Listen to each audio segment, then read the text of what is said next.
It's the middle of January 2026. Wizards of the Coast haven't made any announcements on future releases for books. But we got this UA today called Mystic Subclasses. We're gonna take a look at it. Welcome to Pack Tactics. Look at my mystic robes on RuneScape. Kobold, you look so cool! What's your mage level? 71. Anyways, let's hop into the subclasses. I hope they're as cool as my robes. First up, Mystic Arts Monk. This is already exciting. We've never seen a half-caster monk from Wizards of the Coast. The progression and how it functions is similar to an Eldritch Knight, but they use their Wisdom mod, and the spells they pick are from the Sorcerer spell list. Kinda strange. Anyways, that means we can grab Shield, Absorb Elements, Jump, and Silvery Barbs. Then at level 7, we can grab Web, Spider Climb, Phantasmal Force, Mind Whip, Shadow Blade. Ooh, that's an interesting one. That counts as a monk weapon, but it doesn't have any masteries rules as written because of how old it is. The numbers here are worth investigating, absolutely. At level 13, you get Fly, Fireball, Hypnotic Pattern, Fear is a funny one. But remember, your DC is probably not that good, but you should be fine. At level 19, you get your 4th level spells like Polymorph, but it really doesn't matter too much what you pick here. This spellcasting feature is a long rest feature, to be clear, and it's the only 3rd level feature you get, but I love it. This is perfect. Spellcasting is better than features, and they scale way better than features. Maybe I can be convinced into playing a monk for once. Next, level 6, Mystic Focus. This is your Font of Magic feature, which is sick. You can convert your ki into spell slots, or the other way around, which is amazing if you're taking multiple short rests in a row. That's a really easy way to get a quick shield slot or absorb elements or whatever. You're like a budget coffee lock. I don't recommend converting your ki to slots in combat because it's a bonus action use. Do it out of combat. As for the other way around, there might be times where turning a slot into ki is better because of your Step of the Wind feature. The other level 6 feature is Mystic Fighting Style. You can replace one of your attacks with a Sorcerer cantrip, which can be Booming Blade, which is amazing. You're a skirmisher class, I don't really need to say much more. Then there's also Ray of Frost for kiting. You get the point. Next, level 11, Centered Focus. Whenever you expend a focus point to use Flurry of Blows, Patient Defense, or Step of the Wind, you have advantage on any saving throw you make to maintain concentration until the start of your next turn. If you pick Warcaster as a feat, then this is a dead feature. I do recommend securing your concentration as soon as possible, especially if you're leaning heavily into Shadow Blade. I'm not crazy about this feature. It's probably better than what I give it credit for because martials are usually starved of feats, and this is part of natural progression, but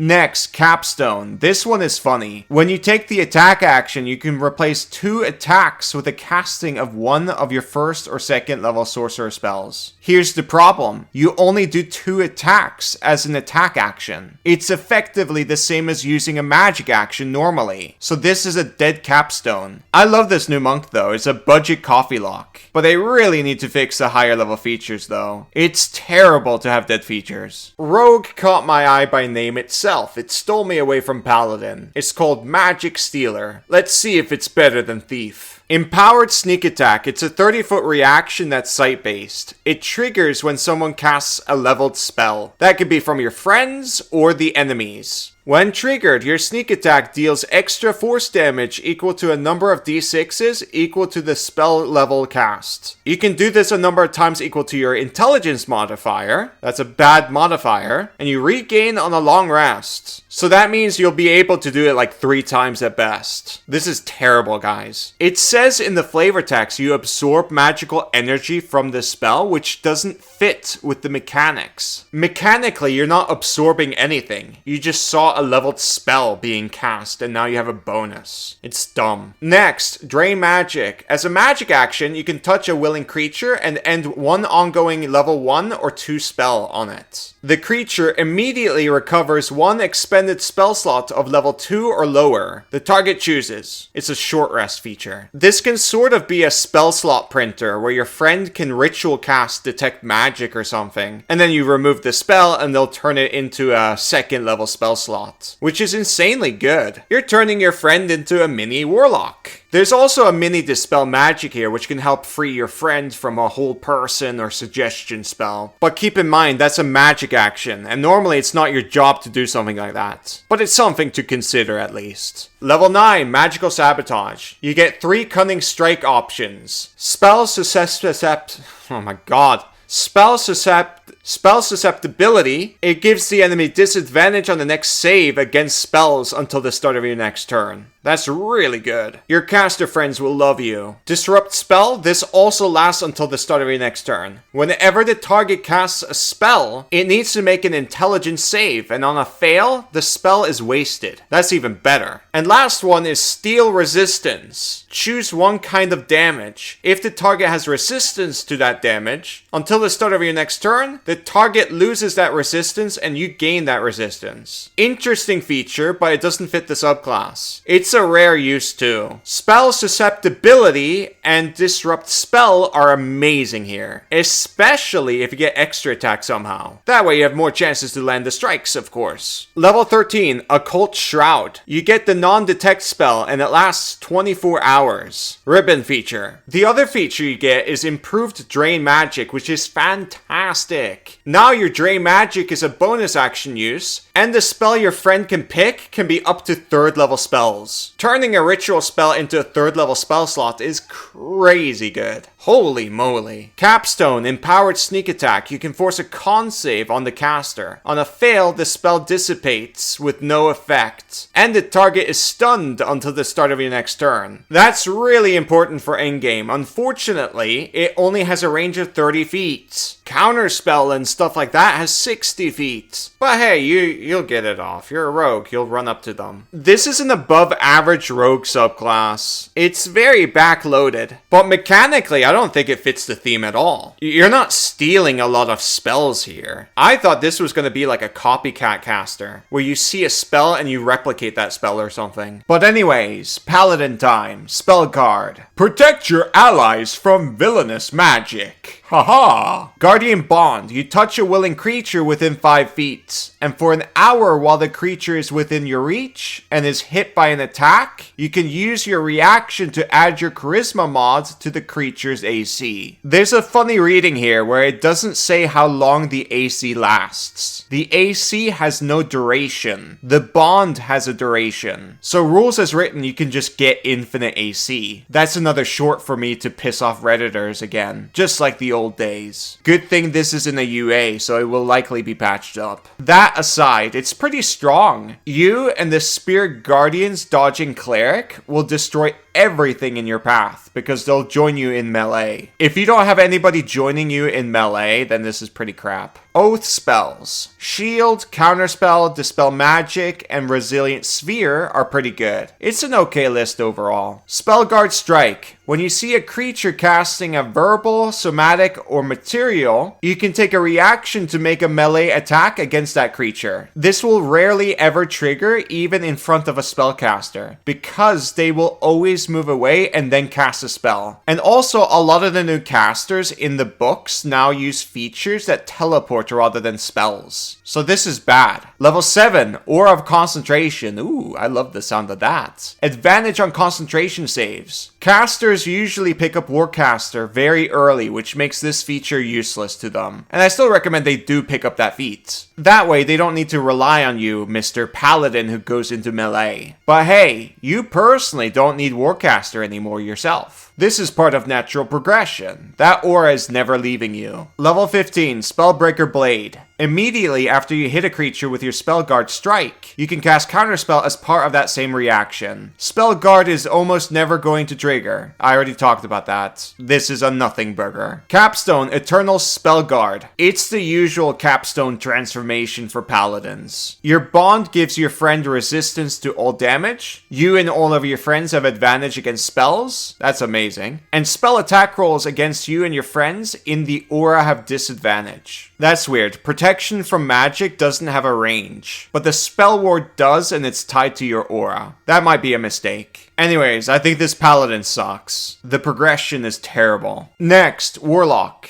It's called Vistage Patron. You draw powers from a dying god. that's metal. The first feature gives you a small celestial, fiend, or undead pet, which you can pick, and they have different bonus actions and resistances. You decide what they look like, so flavor is free. Hovering gator variants is what I'm going for. Celestial gator. It follows the typical pet rules, it acts on your turn, but it actually doesn't cost any resources to resummon it after death. From what I can see here. It's just after a long rest, you can change the pet into a new form. Usually, in order to resummon pets after death, you use your free charge or a spell slot, but this is always free. They might fix that. Anyways, it's pretty strong for a pet that comes back so easily. It has 30-foot hover, decent attack, immunities to charm, frighten, and prone. The Visage even talks too. Oh, I should have read the flavor text properly. So the Vestige is giving you Warlock powers, so you can treat it like a patron. Interesting. That's why it's called Vistage Patron. I'm an idiot. Anyways, let's talk about its bonus actions. They are special once per day features. Undead lets you place a curse on an enemy within 30 feet, which lasts for 1 minute. While cursed, the creature has disadvantage on attacks against you and the pet. Fiend lets them teleport 60 feet where you swap places with the pet. And Celestial is Cure Wounds, but it also ends one condition of blinded, deafened, or poisoned. Celestial is the best one, followed by Undead, and then last is Fiend. Next, Vestige spells. I just realized I've been saying the word the wrong way the entire time. It's 5 in the morning. So, you select a cleric domain spell list of Life, Light, Trickery, or War. Without even looking at them, I know Light is an instant pick because they get Fireball at level 5. War is another good one because they get Spirit Guardians on their list, which is kind of crazy on a Warlock. But the thing that makes it bad is, well, you're a Warlock. Even if you get the shield spell from somewhere, you're not going to have a lot of spell slots to cast that shield. And you need better armor proficiency. Both of these problems can be solved with a little bit of multiclassing. So it's not that bad. I gotta say, this is innovative. We've never had a feature that lets us pick the subclass spell list before. That's super cool. Next, level 6. The pet's bonus action feature is now a short rest feature rather than waiting a whole day. It also gets that feature back when you use your magical cunning feature. Good stuff. I'll take it with glee. Level 10. Aura of Power. The Vestige gets a 30-foot emanation, which activates